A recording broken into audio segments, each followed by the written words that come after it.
बंधु आप चाहो जो इस शरीर से कर सकते हो, स्वर्ग नर्क सबका सीढ़ी है, निशानी है। ऐसा सुंदर शरीर भगवान ने हमको प्रदान कर दिया है। अब हमारी उपयोगिता के ऊपर है कि हम इसका उपयोगिता कैसे कर रहे हैं। ये सीढ़ी तो भगवान ने दे दी है, अब इस सीढ़ी का उपयोग हम अच्छे के लिए कर रहे हैं कि हम खराब के लिए कर रहे हैं। हम भक्ति में कर रहे हैं कि ज्ञान वैराग्य में, मुक्ति में, योग में, भोग में, कि संसार के लिए करके पुनरपि जन्म पुनरपि मरणम के चक्कर में पड़ रहे हैं। हमारे ऊपर है।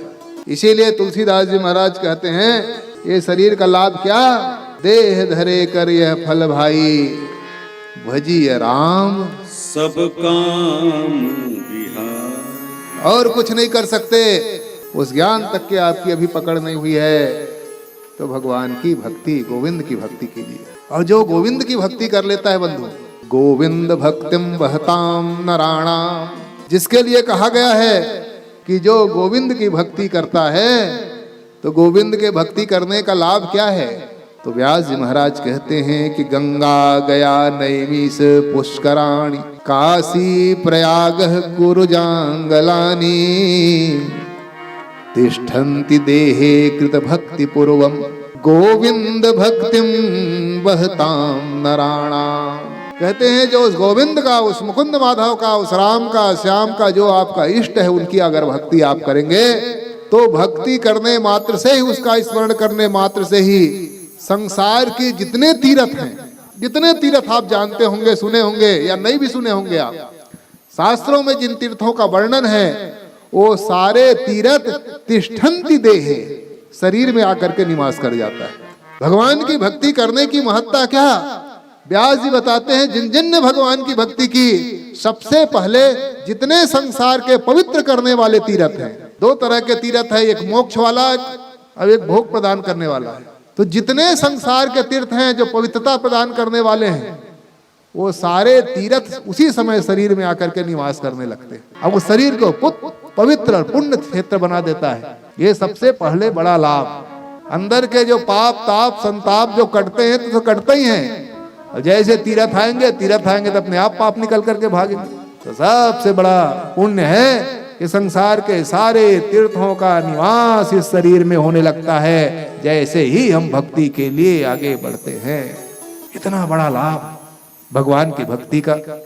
इसलिए सब कुछ छोड़ करके हम भगवान के उन दिव्य मंगलमय नामों का संकीर्तन, उनके नाम का जप, उनके स्थान का, धाम का दर्शन हम और आप सबको करना चाहिए। और जब काम करें तो ये कहा गया है, जिसकी जिसकी आप आराधना करें उन्हीं का स्वरूप बना करके करना चाहिए। वैसा ही हमको भावना बना लेना चाहिए। आप जिस देवता की आप भक्ति करते हैं उसी की भावना करें। आप शिव भक्त हैं तो शिव की तरह भस्म लगा करके, रुद्राक्ष की माला धारण कर भगवान शिव के मंगलमय नामों का जप करते हुए उनकी भक्ति करें। अगर भगवान विष्णु के भक्त है तो भगवान विष्णु की तरह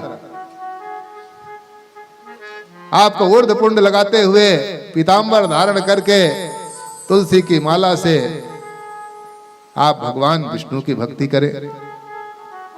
क्योंकि ये नियम है, जिस देवता का, जिस तीर्थ का, जिस औषधि का, जिस गुरु का आप अगर सेवन करते हैं, उनकी आराधना करते हैं, तो वैसे ही आपको जब भावना बना के करेंगे तो बहुत जल्दी सिद्धि की प्राप्ति हो जाती है। देवे तीर्थे द्विजे मंत्रे, देवज्ञे भेषजे गुरौ, यादृशी भावना यस्य सिद्धिर्भवति तादृशी। ये सिद्धांत है, ये कहा गया है कि जिनकी आप भावना कर रहे हैं उसी के अनुसार आप अपने स्वरूप का भी भावना कर लीजिए और वैसे स्वरूप को आप बना लीजिए जिसकी आप करते हैं। क्योंकि भावना में ही वो बल है। अगर भावना आपकी कमजोर हो गई, आप औषधि करते खाते हैं और भावना कहीं औषधि में नहीं है, तो जितना वो भले वो रोग को शांत करने की शक्ति है पर उतना असर नहीं करेगा। और अगर भावना के साथ जिन औषधि को नहीं जानते ऐसे ही सामान्य आप खा लीजिए तो असर करने लग जाएगा। भगवान शिव जी की आराधना करते हैं जहां ज्योतिर्लिंग है वहां आप चले जाइए और कहीं भावना नहीं है। आप भगवान के धाम में चले जाइए, अयोध्या, मथुरा, काशी, कांची, अवंतिका, जहां चला जाना चाहो चले जाओ, जहां के इष्ट देवता है, और कहीं भावना नहीं है तो असर करेगा? भावना ही नहीं है तो भावना से वो असर नहीं करने वाला। भाव बिना मिलता नहीं दुनिया में सामान, बिना भाव कैसे रिझे तुलसी श्री भगवान। बंधु, बिना भाव के बाजार में भी सामान आप खोजो तो नहीं मिलने वाला, भाव ताव करना पड़ता है जाओ तो। जब सामान्य संसार की वस्तु वो बिना भाव के जब नहीं मिलते हैं तो जो सबसे प्रमुख है उसके अतिरिक्त कोई दूसरी सत्ता नहीं है। एको हम द्वितीयो नास्ति, वो जो परमात्मा है, सारा संसार की अनमोल रतन है जो परमात्मा, वो बिना भाव के मिल जाएंगे। तो ये भाव बस भगवान सुख निधान करुणा भुवन, तजी ममता मदमान भजिय सदा सीतारमण। इसीलिए बड़ी भाव के साथ जब भगवान की आप ध्यान करें, पूजन करें, तो बड़ी भावना के साथ आप शिव जी की आराधना करते रहें। तो भाव बनाइए कि बोले भगवान आप ही सब कुछ हैं। भाव के साथ एक लोटा जल भी आप चढ़ा देते हो तो सारी सिद्धि मिल जाएगी। एक बिलपत्र ही अगर भाव के साथ आपने चढ़ा दिया तो सारे पूजन आपके फल मिल जाएंगे। भगवान शालिग्राम को एक तुलसी भी अगर आपने चढ़ा दी, पर भाव के सहित होना चाहिए, और बिना भाव के 56 भोग लगा दो, क्या मतलब? अब एक तुलसी भी अगर आपने भाव से चढ़ा दिया तो उतने से भगवान रीझ जाते हैं, और रीझ ही गए। जितने भक्तों की आप कथा सुनेंगे भगवान भाव से ही तो रिझे हैं। कोई संसार की ताकत है जो उनको मेवा मिष्ठान से रिझा पाए? प्रेम पूर्वक अगर भाव से भगवान को 56 भोग बना के रखा था दुर्योधन ने। क्या कमी थी दुर्योधन के यहाँ? भगवान श्याम सुंदर पहुंच गए शांति दूत बन करके। 56 प्रकार की भोग और मेवा मिष्ठान क्या क्या नहीं था, उन्होंने लगा रखा था। भगवान ने देखा तक नहीं। और विदुर के यहाँ क्या था? विदुर के यहाँ वो भथुआ का भाग ये जब मिलता है। भथुआ, वो भथुआ की भाजी तोड़ तोड़ करके बटलोही में चढ़ा दिया था, और ध्यान में इतने मगन थे को भी जल गया था। वो भी भथुआ भी केला ला रखा था कहीं से, वो केला सड़ चुका था, वो काले काले पड़ गए थे। परंतु भगवान वो 56 प्रकार के मेवा मिष्ठान का परित्याग कर दिया, और उस भाव के कारण, उस भक्ति के कारण, उस प्रेम के कारण उनके मेवा मिष्ठान त्याग करके भगवान विदुर के यहाँ चले गए। और केले के गूदे को भी उन्होंने नहीं खिलाया। गूदा को तो इधर उधर फेंकती थी और छिलका खिलाती थी, इतने भाव विभोर थी। और भगवान वो छिलका को ग्रहण करते और वो सूखी जो जली हुई भाजी।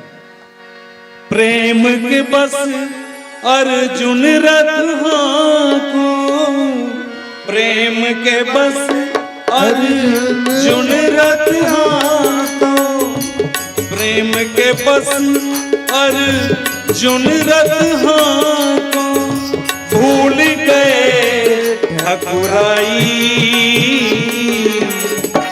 सबसे ऊंची प्रेम सगाई, सबसे ऊंची प्रेम सगाई, सबसे ऊंची प्रेम सगाई।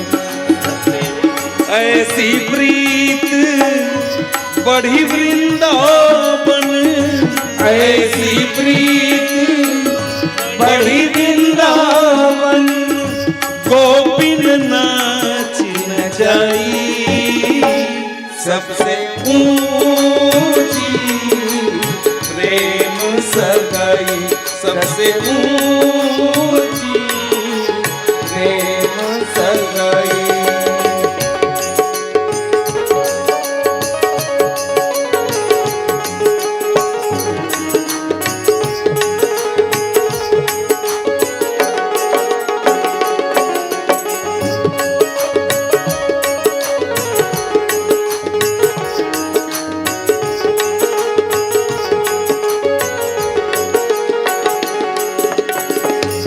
झूठे फल सबरी के खाया, झूठे फल सबरी के खायो, बहुविध प्रेम लगाई, सबसे ऊंची प्रेम सगाई, सबसे ऊंची प्रेम सगाई। बंधु, वो भगवान प्रेम के वश में हो जाते हैं। इसीलिए जो काम करें बड़े प्रेम से, बड़ी श्रद्धा से, बड़ी भाव से, और जिसने भाव से भगवान को बुलाया, भगवान करुणा कर उनके यहाँ पहुंच गए। इसलिए भाव की बड़ी विशेषता है। जिस चीज में भाव लग जाती है अपने आप उनकी सिद्धि हो जाती है। इसलिए जो काम करें बड़े तन्मय होकर के भाव के साथ, ये ना देखें कि मेरे पास अमुक वस्तु है कि वस्तु नहीं है।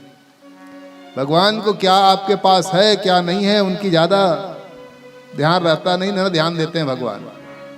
अगर ध्यान देते तो बड़े बड़े को केवल मिलते, छोटे के यहाँ, जिनके यहाँ कुछ नहीं है उनके यहाँ भगवान थोड़ी जाते हैं।